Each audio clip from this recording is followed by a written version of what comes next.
കേരള ബ്ലാസ്റ്റേഴ്സിന്റെ പുതിയ പരിശീലകനായിട്ടുള്ള മിഖായൽ സ്റ്റെഹ്റയുടെ കീഴിൽ കേരള ബ്ലാസ്റ്റേഴ്സിന്റെ താരങ്ങൾ എല്ലാവരും ഓരോരുത്തരായിട്ട് ഇമ്പ്രൂവ് ചെയ്ത് വരുന്നുണ്ട് എന്ന് വേണം വിശ്വസിക്കാൻ. ഇന്ന് കേരള ബ്ലാസ്റ്റേഴ്സും നോർത്ത് ഈസ്റ്റ് യുണൈറ്റഡും അല്ലല്ലോ, കേരള ബ്ലാസ്റ്റേഴ്സും നോർത്ത് ഈസ്റ്റ് യുണൈറ്റഡും തമ്മിലുള്ള ആദ്യത്തെ എവേ മത്സരം കഴിഞ്ഞതിന് ശേഷമുള്ള കേരള ബ്ലാസ്റ്റേഴ്സിന്റെ രണ്ടാമത്തെ എവേ മത്സരം നാളെ നമ്മുടെ കലിംഗ സ്റ്റേഡിയത്തിൽ വെച്ച് നടക്കുകയാണ്. ആ മത്സരത്തിന് മുന്നോടിയായിട്ട് ഇന്ന് നടന്ന പ്രീ മാച്ച് പ്രസ് കോൺഫറൻസിൽ അറ്റൻഡ് ചെയ്തത് ബ്ലാസ്റ്റേഴ്സിന്റെ പരിശീലകനായിട്ടുള്ള മിഖായൽ സ്റ്റെഹറയും മലയാളി താരമായിട്ടുള്ള വിപിൻ മോഹനനുമായിരുന്നു.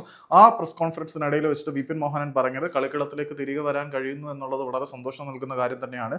പുതിയ കോച്ചിങ് സിസ്റ്റം അഡാപ്റ്റ് ചെയ്യുക എന്നുള്ളത് വളരെ പോസിറ്റീവായിട്ടുള്ള ഒരു വെല്ലുവിളിയായിട്ടാണ് ഞാൻ കാണുന്നത്.